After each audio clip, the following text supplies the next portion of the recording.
इंद्राक्षी धाम में दर्शकों आप सभी का हम हार्दिक स्वागत करते हैं।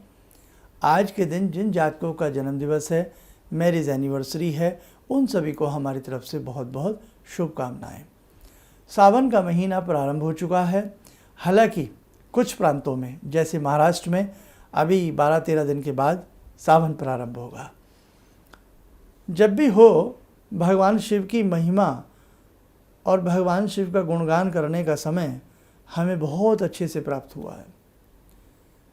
विभिन्न प्रकार की आपदाओं में भगवान शिव की साधना अति सौम्य और सरल होती है और नाना भांति के संकटों से, आपदाओं से भगवान शिव की साधना हमें बाहर निकालने का कार्य करती है। देखो, हमने अब ये कुछ रोज़ तक ये सब बातें ऐसी चलेंगी आपसे। आप हमसे कुछ ना कुछ सीखते रहिए। आप हमें अपनी कुंडली ना दिखाएं, आप हमें अपना हाथ ना दिखाएं, आप हमसे ना मिलें, आप ना ले कॉल अपॉइंटमेंट, किसी चीज़ का वो नहीं है। लेकिन आपको जो ये हम उपाय बताते हैं, समाधान यूट्यूब में हम आपको देते हैं, अगर ये आपने कर लिए तो आप मान के चलिए आपको किसी तरह की कुंडली दिखाना या किसी तरह की आवश्यकता नहीं पड़ेगी। हाँ, कोई बहुत ज़्यादा आप डिफ़िकल्टी में हैं, बहुत ज़्यादा कोई ऐसी बात है तो फिर आवश्यकता हो सकती है। लेकिन आपको जो रोज़ रोज़ हम प्रतिदिन कुछ ना कुछ बताते हैं, ये क्यों बताते हैं? ये इसलिए बताते हैं ताकि आपकी कष्ट जीवन के दूर हों। आपकी जो कुंडली में कुटिल ग्रह कुंडली मारे बैठे हैं, आपके ग्रहों का, उन कुटिल ग्रहों का प्रभाव आपके जीवन से दूर चला जाए, आपका भाग्य उदय हो। जी हाँ, भगवान की साधना के बिना आप कितने नगनगीने पहन लीजिए, बेकार हैं। आप एक एक उंगली में 4-4 अंगूठी पहन लीजिए, इसमें भी, कानों में भी लटका लीजिए, यहाँ भी हार पहन लीजिए, 9 लखा हार पहन लीजिए, कुछ नहीं हो सकता। भाग्य कब परिवर्तन होता है? भाग्य भगवान की साधना से ही परिवर्तित होता है। हम किसी भी धर्म से जुड़े हों, हम किसी भी संप्रदाय से जुड़े हों, जब हम अपने धर्म को अच्छे से मानने लगते हैं, अपने धर्म को अच्छे से जानने लगते हैं, अपने परमात्मा पर हम अच्छे से भाव हमारे आने लगते हैं, तो हमारी समस्याएं जाने लगती हैं। जी, ये बिल्कुल सच है। मैंने अपने जीवन में देखा है। आज तकरीबन 25-27 वर्षों का मेरा ये अनुभव है ज्योतिष का और ये सब, इन सब बातों का, पूजा पाठ का। तो मैंने इस 27 वर्षों में ऐसे बड़े बड़े सेमिनार भी हमारे हुए हैं जिसमें 10-10 हज़ार से ज़्यादा की गैदरिंग आई है। और एक सेमिनार नहीं हुए हैं, सैकड़ों हमने सेमिनार किए हैं। अब थोड़ा सा भाई बहुत बड़ी एक टीम की आवश्यकता होती है और कुछ समय ऐसा होता है, इसलिए अब काम थोड़ा सा धीरे धीरे जितना होता है उतना कर लेते हैं, लेकिन करते हैं। तो कहने का मतलब, मैंने ये अनुभव किया है कि जिसने भगवान की साधना की है उसने अपने जीवन में अपना कल्याण अवश्य किया है। साधना एक अंकुर की तरह है। आपका बीज सही हो, जो बीज आप बो रहे हैं, उसके बाद उसमें अंकुर फूटे, उसकी देख रेख अच्छे से हो, निराई गुराई की व्यवस्था हो, तो वो बीज एक दिन फलदार वृक्ष बन जाता है। ऐसे ही हमारी साधना जब हम करें, हम बीज मंत्र पढ़ें या हम कोई भी मंत्र पढ़ें, तो हमारा, जब हम उसे पूरे मन से पढ़ेंगे तो वो अंकुरित होने लगता है। हमारी साधना अंकुरित होने लगती है। शुरू में कई बार कुछ लोगों की साधना जब होती है तो वो विचलित होने लगती है, साधना से मन भागने लगता है, नाना भांति की समस्याएं उत्पन्न होने लगती हैं। लेकिन डरना नहीं। क्यों होता है ऐसा? कुछ बुरी प्रवृत्तियाँ, दुष्प्रवृत्तियाँ या ऐसी कुछ बेकार की शक्तियाँ जो हमें उस मार्ग से हटाना चाहती हैं। इसलिए साधक को विचलित नहीं होना चाहिए, शांति के साथ अपनी साधना में अग्रसर रहना चाहिए। एक वो दिन आता है कि ये सब प्रवृत्तियाँ नष्ट हो जाती हैं और व्यक्ति के जीवन का उदय हो जाता है, श्री गणेश हो जाता है। बस करते रहना, सावन का महीना भगवान शिव की शक्ति साधना करने का बहुत सुंदर अवसर है। इस सावन में आप पूरा शिव पुराण भी एक बार पढ़ सकते हैं। आसपास किसी शिव मंदिर में या कहीं पर भी आप एक बार शिव पुराण का पूरा पाठ कर लीजिए, बहुत अच्छा आनंद आएगा। अब जैसे महाराष्ट्र में भाई अभी कुछ दिन बाद सावन शुरू होगा, तो वहाँ पर वो पूरा उस अध्याय को कर सकते हैं। और जो हम अभी ये उपाय जहाँ जहाँ सावन हमारा सब भाई उत्तर प्रदेश में, दिल्ली में और अपने अनेकों प्रांतों में, पंजाब में, हिमाचल में, कश्मीर में, जहाँ ये पूरा सावन हमारा शुरू हो गया है, तो वहाँ इन उपायों को हम सब करते रहें। और जैसे कुछ उपाय शिव जी से संबंधित है, तो जहाँ सावन अभी प्रारंभ नहीं हुआ है, तो वहाँ इन उपायों को बाद में वो लोग सब महाराष्ट्र आदि के कर लें। ठीक है, अब क्लियर हो गई बात सबके लिए, क्योंकि कुछ लोगों ने सवाल पूछा था कि शर्मा जी हमारे यहाँ भी सावन प्रारंभ नहीं हुआ है। कोई बात नहीं। अब देखो बिल्व पत्र की महिमा। जैसे भगवान श्री गणपति को दुर्वा प्रिय है, भगवान श्री विष्णु को तुलसी प्रिय है। हजारों तुलसी से भगवान श्री विष्णु का पूजन किया जाता है। हजारों दल, सहस्र दल से, किससे? सहस्र दल से, नाना भांति से और दुर्वा से भगवान गणपति का पूजन किया जाता है, प्रसन्न हो जाते हैं। ऐसे ही भगवान शिव बिल्व पत्र से प्रसन्न होते हैं, बेल पत्र जिसे कहते हैं। भगवान शिव को जो 1.25 लाख बेल पत्र चढ़ाता है पूरे सावन में, 1.25 लाख मायने रखते हैं। बहुत बड़ा भगवान शिव से उसे आशीष मिलता है।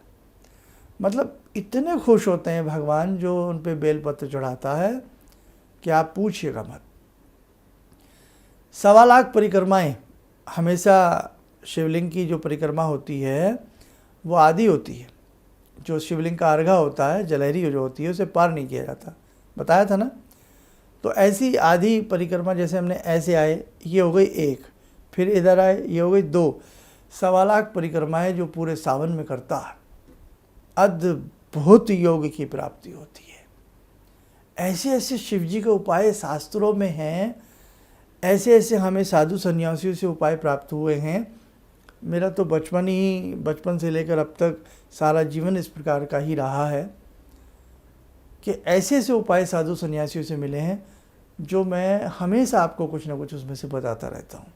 ये प्रदक्षिणा वाला उपाय एक बहुत वृद्ध सन्यासी ने हमें बताया था प्रसन्न होके कि बेटा अगर 1.25 लाख परिक्रमाएं भगवान शिव की सावन में की जाएं और हर परिक्रमा पे नमः शिवाय बोला जाए, अद्भुत फल की प्राप्ति होती है। 1.25 लाख बेलपत्र भगवान शिव पर चढ़ाए जाएं, शिव पिंडी पर, अद्भुत फल की प्राप्ति होती है। और बहुत सारी बातें हैं।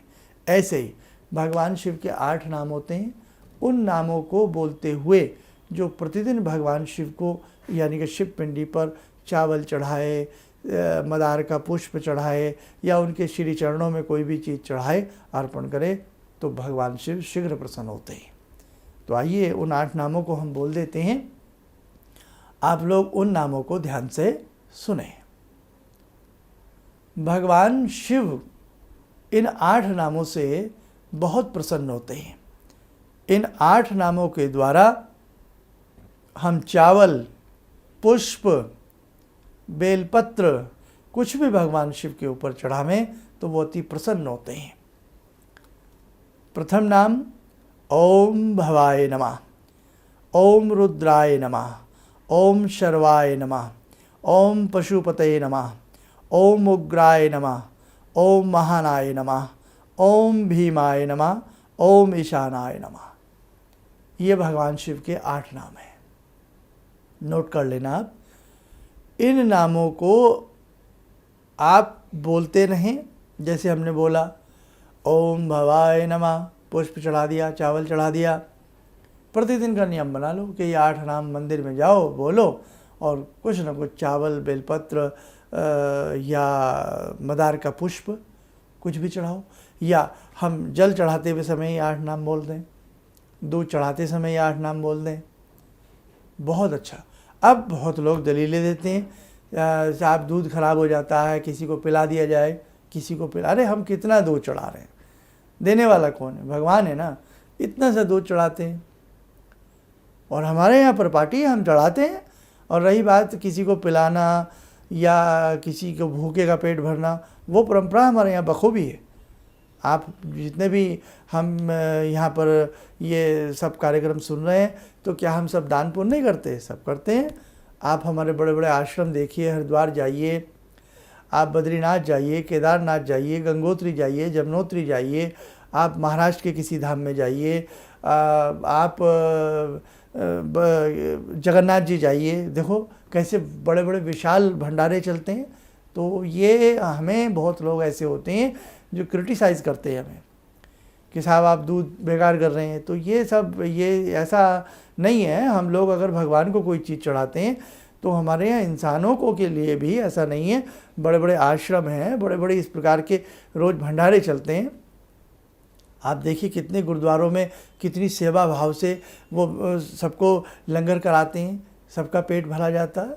तो ऐसा नहीं है, बड़ी बड़ी संस्थाएं हैं, बड़े बड़े आश्रम हैं, वो सब कुछ करते हैं। तो ये कहना, उंगली उठा देना कि आप दूध बेकार कर रहे हैं, तो ये कहीं का औचित्य बात नहीं है ना। तो भाई समझ रहे हैं ना मेरा कहने का भाव। तो ये लोग वो होते हैं जो धर्म के खिलाफ होते हैं, ना अपने आप कुछ करते हैं और ना दूसरों को ये लोग कुछ करने देते हैं। अब एक चीज़ और ध्यान रखें, हमारे देश में दूध की नदियां बहती थी। तो जिस देश में दूध की नदियां बहती हों, और आज भी ऐसी बात नहीं है, आप भारत जो है कृषि प्रधान देश है, गांव बहुत हैं आज भी भारत में, 7.25 लाख से ज़्यादा भारत में गांव हैं। तो आज भी आप भारत के आंचल में देखें, झांके गांवों में देखें, आज भी कोई दूध की कमी नहीं है किसी तरह की। तो ऐसा नहीं है। तो इसलिए आप अपने मन से अपने भगवान को प्रसन्न करते हैं। ऐसे लोग हमारा उपहास करते हैं, ऐसे लोग हमारी साधना में विघ्न उत्पन्न करना चाहते हैं। आपको मालूम है कि जब भगवान राम को ले गए थे ऋषि कि भाई जब मैं यज्ञ करता हूँ तो ऐसी असुर प्रवृत्तियाँ आती हैं, मेरे यज्ञ को ख़राब करना चाहती हैं। तो उस ज़माने में भी ऋषि मुनि जब यज्ञ किया करते थे तो वहाँ पर भी आसुरी प्रवृत्तियाँ जन्म ले लेती थी। तो वहाँ फिर राम कृष्ण हुए, राम हुए, हमारे भगवान भाई उन सब प्रवृत्तियों को, आसुरी प्रवृत्तियों को दूर करते थे, पहरा देते थे। तो आज भी ऐसी आसुरी प्रवृत्तियाँ हैं जो हमारे धर्म में कहीं ना कहीं नुक्ताचीनी करने में हमेशा सदैव वो लोग लगे रहते हैं। खैर ज़्यादा मेरे लिए शोभा नहीं देता है, लेकिन बस शोभा इसलिए है कि भगवान शिव की जब बात आती है तो भगवान शिव के अनन्य भक्त रावण अपनी गर्दन काट दिया करते थे। हम लोग तो केवल मात्र दूध चढ़ा करके भगवान को प्रसन्न करते हैं। कितना दूध चढ़ाते हैं हम लोग, है ना। तो ऐसा नहीं है, हमें भगवान ने दिया है और भगवान का दिया हम भगवान को अर्पण करते हैं, हमारी ये भावना है। अब बहुत लोग ये भी उपवास करते हैं कि आप तो पत्थर की पूजा करते हैं। वाह साहब वाह, बहुत सुंदर। मतलब हमें छोड़ेंगे नहीं कहीं भी, हमें पकड़ेंगे जरूर। किसने कहा हम पत्थर की पूजा करते हैं? किसने कहा? शिवलिंग का मतलब पता है आपको क्या होता है? शिवलिंग में कैसी विद्युत शक्ति होती है मालूम है किसी को? ऐसा नहीं है। हम भगवान शिव की जो पिंडी होती है ना, उसमें विद्यमान महाशक्ति की पूजा करते हैं, उसमें विद्यमान अपने शंकर की पूजा करते हैं। कंकर कंकर में शंकर विद्यमान है। कहने का भाव दर्शकों, सावन का महीना है, किसी भी उल जलूल बात में ना फंसें और अपनी भक्ति भावना को खूब अच्छे से करिएगा। आप आनंद की प्राप्ति लीजिए, आप अच्छे से करिएगा। आप घंटाकर्ण का नाम सुना है? घंटाकर्ण भगवान शिव के अनन्य भक्तों में से हुए हैं। कानों पर घंटे बांध लिए थे उन्होंने। जब भी कोई भगवान शिव की बुराई करता था या कुछ इस टाइप की, बस वो ऐसे ऐसे गर्दन हिला देते थे और घंटों की आवाज़ें आती थी तो उन्हें कुछ सुनता ही नहीं था। वो कहते थे भाई मैं किसी भी तरह की निंदा अपने प्रभु की नहीं सुन सकता। क्या नाम घंटाकर्ण पड़ गया उनका। और हम लोग हैं कि साहब कुछ भी कोई कह दे हमारे भगवान को, कुछ भी कह दे, बस साहब हम भी उनकी तरफ बिल्ली की तरह दांत निकाल देते हैं। ये गलत बात है, गलत बात है। बहुत हो गया, बहुत हो गया, बहुत हमने सहा है। तो इसलिए अपने धर्म का अस्तित्व आप सबकी मुट्ठी में है। अपनी इज्जत हम तभी करा सकते हैं जब हम अपने धर्म की इज्जत करा सकते हैं। तो इसलिए धर्म से बड़ा कोई धर्म नहीं है। तो अपने धर्म की इज्जत हमें करानी आनी चाहिए। ये ना हो कि आंख मसलता हुआ कोई भी व्यक्ति कुछ भी बात बना करके हमें चला जाए। तो दर्शकों, आज के लिए बस इतना ही कहना चाहता हूँ कि आप अच्छे से भगवान शिव की भक्ति करें, निडरता के साथ करें, प्रभु से हमें फल अवश्य मिलेगा। भगवान श्री कृष्ण ने श्रीमद् भागवत गीता में कहा है, कर्म जरूर करिए, अच्छा कर्म करिए, शुभ कर्म करिए तो शुभ परिणाम अवश्य मिलता है। को भगवती की आराधना श्रावण मास में बहुत फलदायी होती है। शिव और शक्ति, शिव शक्ति के बिना अधूरे हैं और शक्ति शिव के बिना अधूरी है। इसलिए इन दोनों की संयोजन की साधना है ये शिव शक्ति की साधना। इस पूरे सावन मास में आप लोग करते रहना। इन्हीं शब्दों के साथ हम अपनी वाणी को विराम देते हैं। ओम नमः शिवाय।